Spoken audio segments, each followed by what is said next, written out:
Tonight, we continue our celebration of 20 years of BCSN, presented by First Solar, with one of the top coaches of the BCSN era, Ed Heintschel. Literally a titan of the profession, he led St. John's for 40 years, 17 league championships, 6 trips to the state Final Four, and one of just 4 boys basketball high school coaches in Ohio with more than 700 career wins.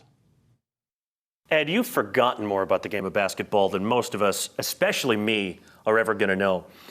I want to go back to when you first started as a coach, a long, long time ago.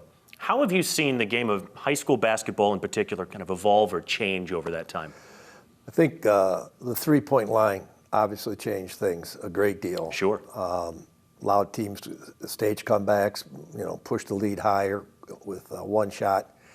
And the other thing, when I started, we called soccer and basketball non-contact sports, and football and hockey contact sports. Not anymore. Not anymore.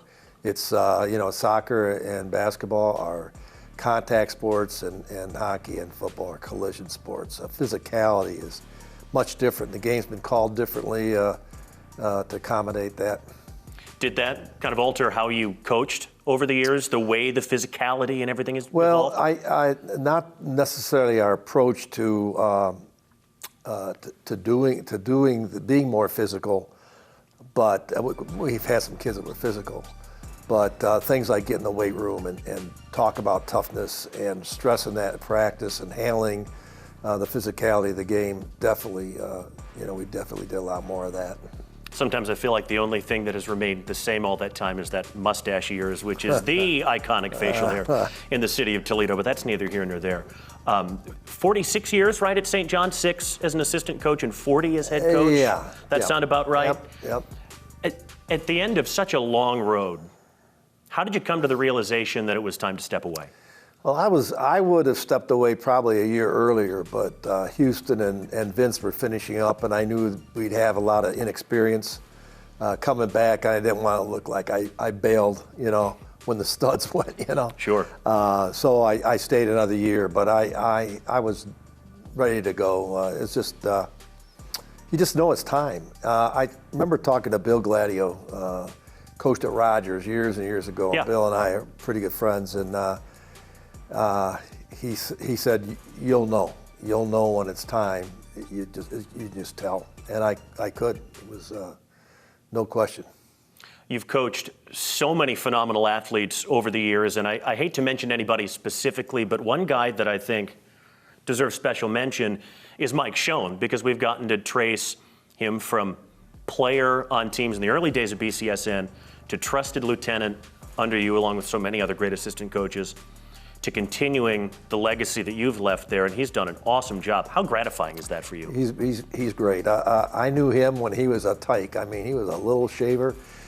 My son and he were in the same class at Joan of Arc, so I know Mike from way back. I actually coached him a couple of years in CYO and some other things, and then obviously at St. John's. But Mike was always loved basketball. I mean, it was like it wasn't just a little something to do. He was very intense, knew the game, and it's no surprise. And I wouldn't have left. I mean, basically, Bob said, "What do you think about Mike?" And I said, "Absolutely." If I hadn't felt that, I wouldn't have given that endorsement. And it does not surprise me of his success. I feel like legacies are to be decided and defined by other people. What in your long career as a coach and as an educator are you most proud of? Well, there are a lot of things that happen on the floor. The successes on the floor. But I always, whether I was teaching, coaching, counseling, driving the school bus, whatever I did, I tried to teach responsibility and accountability. And there are a lot of guys, and I always tell people this, you can't judge kids totally by what they're like in high school, because they mature and grow up and become responsible adults. Absolutely. And the number of kids that I coached that have turned out that way is very, very gratifying. We're here to talk about the 20th anniversary of BCSN. It's something that I'm personally so proud of. And having been around this as long as you have, what kind of good has our network done for not just the game of basketball, but for St. John's and the city of Toledo as a whole, do you think? Well, I mean, the exposure our high school kids get, and you said it, not just in basketball and football, but in so many sports, is just, it just wouldn't be the coverage they would get typically. They know when you guys are around, the truck is in the parking lot, and there's excitement, and you conduct those post-game interviews. It's like big time, and I just think more than anything really is exposure. And you guys have broadened your program to include a whole slew of activities, which really is important for kids to get that recognition.